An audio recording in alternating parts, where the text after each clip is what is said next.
Hello, my name is Norah, and today I'm going to read to you Silly Goose's Big Story by Keiko Kasza.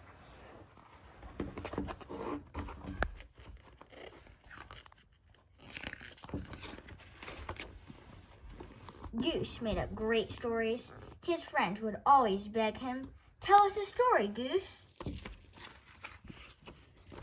One day, Goose said, "Once upon a time, there were fierce pirates.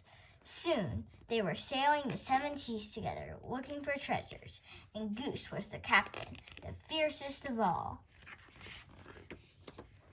Another day, Goose said, "Once upon a time, there were scary dinosaurs. Soon they were roaming the earth together, hunting and growling, and naturally, Goose was the T-Rex, the scariest of all." Then another day, Goose said, "Once upon a time, there was a mighty king. Soon they were marching through towns and hills together, conquering the world. And who got to play the king, the mightiest of all? Why, Goose, of course."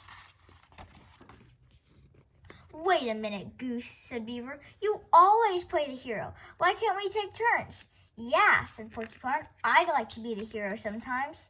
"Me too," said Squirrel. "No way," said Goose. "I always play the hero. Come on, keep marching." "That's selfish," said his friends, but Goose wouldn't give in. "They are my stories, so I'm the hero," he insisted. They were so busy arguing, they didn't notice that someone was listening. Suddenly, a big wolf shouted, "Hello, Lunts!" They all screamed and ran, but poor Goose tripped on his royal cape. Wolf scooped him up in an instant. "So you're the hero, huh?" Wolf chuckled. "More like a hero sandwich to me." Goose was in big trouble. He had to think fast. Finally, he had an idea. "Mr. Wolf," Goose said, "I'm glad I found you. You're in great danger." "Is that so?" Wolf laughed. "How?" "Well, I'll tell you." Goose began the biggest story he ever told.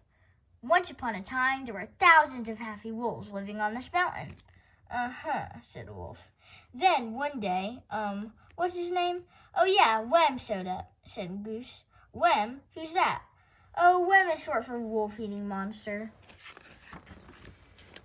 Goose continued. He used to wander around saying, "Yum, yum, I smell a wolf." And when he found one, he popped it into his mouth like a peanut. "You're lying," said the wolf, but he looked worried. "It's true, Mr. Wolf," said Goose. "Do you see thousands of wolves here? And this is the worst part. Wem is back."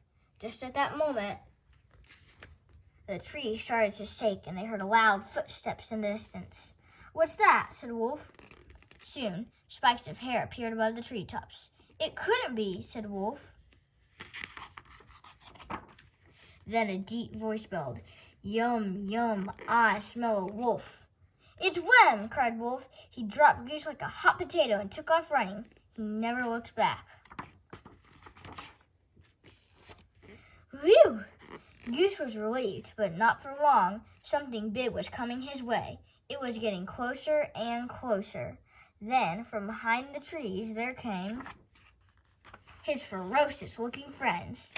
"Yum, yum, I smell a wolf." They were still growling together.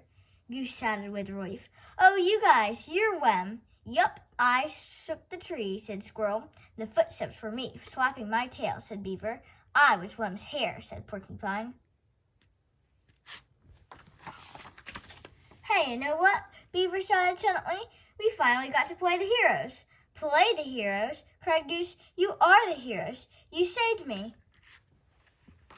"Tell us another story, Goose," the friends begged as they walked home. "Okay, I've got a good one," said Goose. "Once upon a time, there was a silly goose who had the three greatest friends in the world."